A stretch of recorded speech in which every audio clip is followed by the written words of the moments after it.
Hey, Kris back with another Through the Prism of Chrism videocast. We're talking this week on revival. Today, faith for revival. Because if it takes faith to be saved, faith to be healed, it would also take faith for a move of God.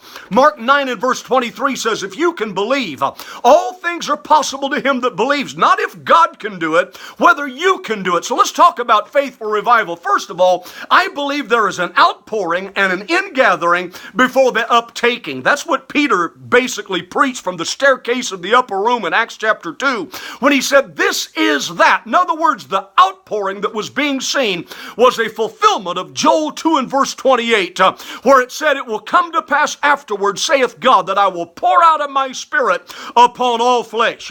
Now, the current consensus says that around 100,000 people are coming to Christ every 24 hours. 30,000 in China, 20,000 in Latin American nations, 10,000 in Africa. There is an outpouring and an ingathering. Number two, we can trust prophecy because we can track history. You need to know your revival history. The Great Awakening in America, Great Awakening could be a rude awakening. You know, out of a population of 300,000, 50,000 New Englanders came to Christ between 1740 and 1742. And you talk about the revival of 1857, Cane Ridge Revival, Second Awakening, etc. But let me tell you something. All flesh is not talking about American flesh.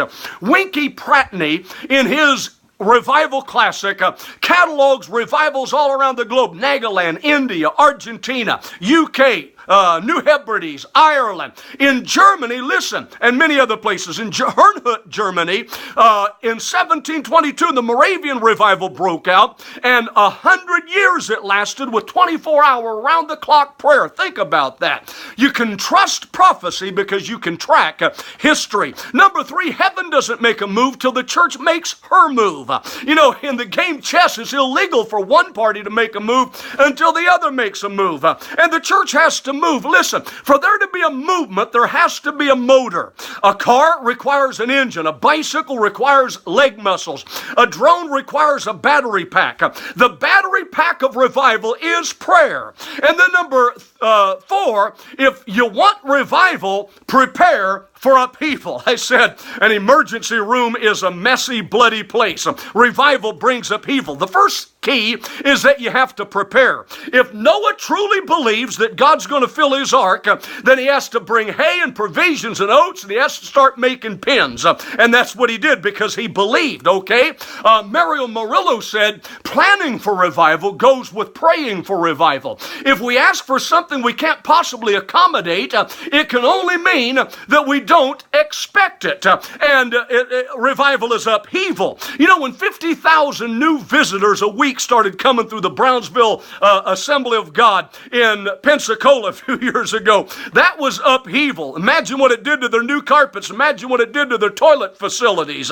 So an F5 revival tornado will leave the place a mess. And then number five, you're not through till you break through. In other words, you're not through praying till you prayed through. Ray H. Hughes was a former general overseer of the Church of God and revival pioneer back in the last century.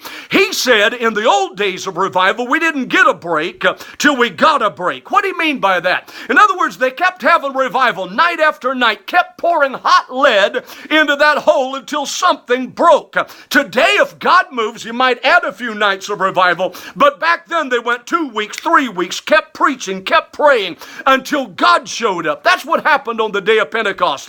After 10 tense travailing days of prayer, God showed up. That's what happened after Daniel's 21-day fast, praying until the angel of God showed up and resisted and fought against that prince of Persia. There was a breakthrough in the heavenlies before there was a breakthrough on earth. I want to keep sharing these revival principles. Like if you like, share this with a friend, and tune in tomorrow as we learn more on our title, 312 Azusa Street. In other words, God wants to set up his permanent address in your church. I'll see you tomorrow with more on Through the Prism of Chrism.